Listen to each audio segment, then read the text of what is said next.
नमस्कार, जय माता दी। मैं हूँ आपके अपनी लाइफ डिजाइनर जीतू आचार्य। चौथी नवरात्रि यानी माँ के चौथे स्वरूप की पूजा हो रही है आज के दिन, और बहुत ही जोरों शोरों से पूजा की जा रही है। हर भक्तगण भक्ति में इस कदर रमा हुआ है जैसे मान लो माँ चारों ओर से आपके ऊपर खुशियों की बरसात कर रही हो। माँ कूष्मांडा का दिन बहुत उत्तम दिन है, चौथा स्वरूप है ये माँ का।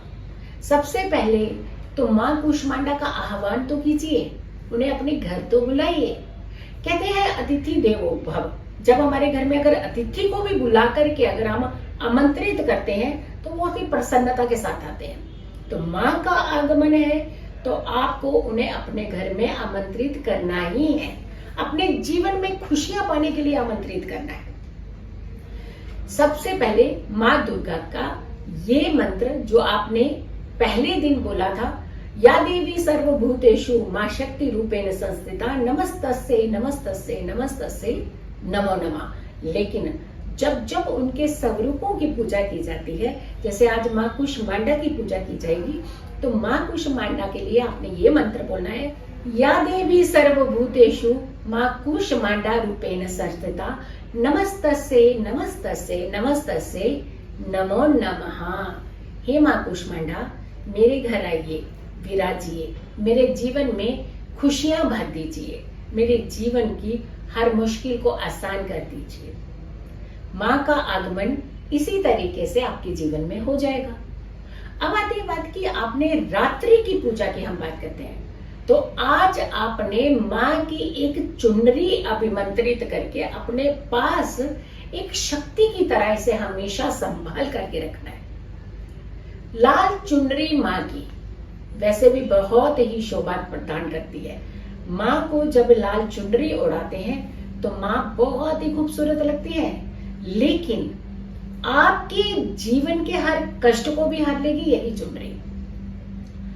आयु, बल, स्वास्थ्य और यश, ये चार चीजें प्रदान करेंगी आपको सिर्फ मात्र एक चुनरी। लेकिन जैसे सुबह की पूजा में आप बहुत विधि विधान करते हैं ना, रात्रि की पूजा में आपने कोई चूक नहीं करनी है, क्योंकि रात्रि की पूजा से ही पाना है आपने अपनी जिंदगी में सुखों का भंडार।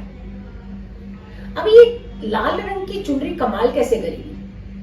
4 सुपारियां ले लीजिए और लाल रंग की चुनरी ले लीजिए। रात्रि का समय थोड़ा सा आपको बताएंगे कुछ देर के बाद, लेकिन पहले करना क्या है, चारों कोनों में अंदर आपने सुपारी जो है एक एक बांध देनी है। अब ये गांठ जो है, ये देखिए, ये चुनरी है माता रानी की, ऐसे ही चुनरी लेनी है, लेकिन सुपारी बांध करके इसमें आपने इस तरीके से एक गांठ बना लेनी है। तो ये 4 गांठें ऐसी बनेगी, लेकिन ये चुनरी बड़ी कमाल की निकलेगी। आपने ये 4 गांठें बनानी है और चारों गांठों में एक एक सुपारी रख लेनी है। उसके बाद आपने थोड़ा सा गंगा जल लेना है, इसके ऊपर छिड़काव कर देना। तो ये आपने एक विधि तैयार करके रख ली। अब किस समय पूजा करनी है, किस तरीके से करनी है, ये आपको अभी मैं बताने जा रही हूँ। आसन जो हमने हमेशा कहा है कि आपने आसन नहीं बदलना है, आपका एक आसन ही रखना है। जिस आसन पे आपने पहले दिन पूजा करी, दूसरे दिन करी, तीसरे दिन करी, और आप चौथे दिन चौथे स्वरूप की पूजा की जाएगी, उसी आसन पर बैठ करके ही आपने पूजा करनी है। अपने आसन को सजा लीजिए, बिठा लीजिए। आप जैसे अपने आप को अब यहाँ पे माता रानी के सामने बिठाना चाहते हैं, वहीं पर आप अपना आसन लगा लीजिए, और आसन पर बैठने से पहले ही सारी चीजें तैयार कर लीजिएगा। एक वो चुनरी जिसके अंदर सुपारियां हैं, दूसरा एक कलश में थोड़ा सा जल भर लीजिए, किसी भी पात्र में, चाहे वो मिट्टी का हो सकता है, पीतल का, स्टील का, कोई भी चलेगा, लेकिन शुद्ध होना चाहिए। आपने जल भर करके अपने सामने रख लेना है, और उसके बाद सिर्फ आप माँ कूष्मांडा और आपके सामने वो चुनरी रूप सामग्री, आपका आसन और आपकी इंद्रियों का अपने वश में करना, बस यही होने चाहिए। और तरफ ध्यान नहीं जाना आपने, कहीं भी कहीं जाने ही नहीं देना अपने ध्यान को। अपने ध्यान को बस यही समेट करके रखना है, क्योंकि हमेशा हम जीवन के अंदर हजारों चीजें सोचते रहते हैं, लेकिन हमें हजारों चीजों में से मात्र 2 चीजें भी हमारी जिंदगी की फुलफिल नहीं होती हैं। लेकिन यहाँ क्या होगा कि आपने सिर्फ सोचना इन चीजों के बारे में है, लेकिन हजारों चीजों का भंडार आपको मिल जाएगा। आपकी जीवन की वो खुशियां आपको मिल जाएगी जो कभी आपने कल्पना की होगी। सोचना सिर्फ इन 4 चीजों के बारे में ही है। जल ले लीजिए हाथ में, थोड़ा सा जल आपने माँ का आह्वान करते हुए, माँ को प्रणाम करते हुए, माँ कूष्मांडा का ध्यान करते हुए आपने जमीन पे डाल देना। और उसके बाद आपके पास जो भी माला है, चाहे वो स्फटिक की है, चाहे रुद्राक्ष की है, आपने उस माला को अपने पास रखा होता है, क्योंकि हर दिन माला से ही जाप किया जा रहा है। आपने उस माला को लेना है और आपने अपना जाप जो है वो शुरू कर देना। ओम ऐं ह्रीं नमः, ओम ऐं ह्रीं नमः। ये इस मंत्र का जाप आपने करना है, किसी भी जो माला आपके पास अवेलेबल है। इस माला का 4 माला जाप करना है आपने। और 4 माला जब आप जाप कर रहे हो, सिर्फ और सिर्फ अपनी एनर्जीज का ध्यान कीजिएगा, क्योंकि रात्रि की पूजा का खास विधान होता है, क्योंकि एकाग्र समय होता है। यहाँ कोई डिस्टरबेंस नहीं होती आपके आसपास। यहाँ शक्तियां आप अचानक नहीं, बहुत अच्छे से क्रिएट कर सकते हैं। अचानक एक होता है मिल गया, एक होता है आपने क्रिएट किया। तो यहाँ क्रिएट करने का टाइम होता है। तो आपने इस माला का जाप करना शुरू कर देना है। करना क्या है जाप की? सामने जो आपने चुनरी रखी है, ध्यान उस तरफ होना चाहिए, माँ कूष्मांडा की तरफ ध्यान होना चाहिए। अब यहाँ पे आसन का ध्यान पीछे कर दीजिए, बाकी चीजों का ध्यान पीछे कर दीजिए। चुनरी आप और माँ कूष्मांडा, क्योंकि माँ कूष्मांडा दुर्गा का चौथा स्वरूप है। 4 मालाएं जाप जब आपका पूर्ण हो जाए, उसके बाद आपने ये जल लेना है, जल को जमीन पर डालना है, प्रणाम करना है, पूजा सफल होने के लिए प्रणाम करना है। और उसके बाद आपने इस चुनरी को उठा लेना है।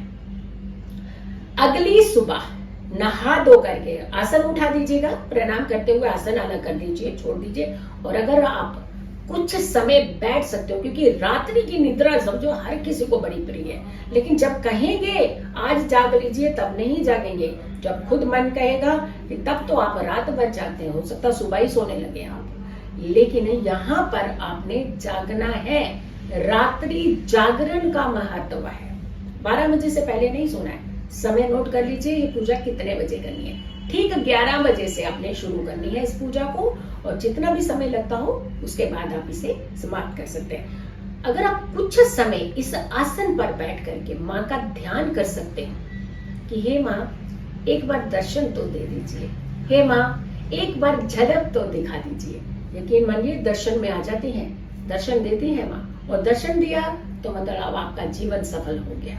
एनर्जीज आप इकट्ठी करेंगे, आप एकत्रित करेंगे। आप किस भाव से एनर्जी इकट्ठी करते हैं, उस भाव को आपने पीछे नहीं छोड़ना है। और दूसरी बात, आपने एक चीज का ये ध्यान रखना है, जो चुनरी आपने उठाई है उसे आपने पूजा स्थान पर ही रखना है रात भर।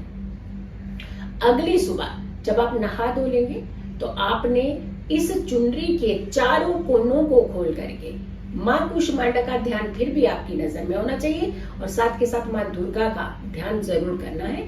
आपने चारों सुपारियां इसमें से निकाल लेनी है। सुपारियों को आप अपने धन के स्थान पर रख सकते हैं। चुनरी आप हमेशा अपने साथ एक रक्षा कवच की तरह रख सकते हैं। बड़ी चुनरी हो सकता ना ले, छोटी चुनरी ले सकते हैं जो आप इजी कैरी कर सकते हैं। हमेशा अपने साथ उस चुनरी को रखिए। अगर आपको किसी तरीके का कोई कष्ट हो, उस चुनरी को साथ में रखिए। घर में कोई अनवांटेड प्रॉब्लम्स हो रही हो, चुनरी दरवाजे पर टांग दीजिए। बच्चे डरते हो रात को, उनके पिल्लों के नीचे से चुनरी को रख दीजिए। जिस बच्चे का मनोबल गिर रहा हो, कहीं इंटरव्यू है, कहीं कुछ बात करने जाना है, कुछ डिस्कस करने जाना है, उस चुनरी को साथ में दे दीजिए। ये वरदान होगा आपके लिए माता रानी का, जो हमेशा आपने अपने पास सुरक्षित रखना है। मेरी इस वीडियो को सिर्फ अपने तक सीमित नहीं रखना, बहुत सारे लोगों तक जरूर पहुंचाइएगा, ताकि हर किसी का भला हो। कर भला सो हो भला, कहते हैं कि हम किसी का भला करते हैं तो हमारा भला होने ही लगता है। तो अपने इस वीडियो को जितना ज्यादा शेयर कर सकते हो, अपने सारे वीडियो लिंक जितने भी हैं व्हाट्सएप ग्रुप पर, आप अपने इंस्टा पर, सब जगह शेयर कीजिए ताकि और लोगों को भी फायदा हो सके। खुश रहें, स्वस्थ रहें, पॉजिटिव रहें। पॉजिटिव रहते हैं तो हर समस्या से आप दूर रहते हैं। जल्दी हाजिर होंगे एक अच्छी वीडियो के साथ, तब तक के लिए नमस्कार।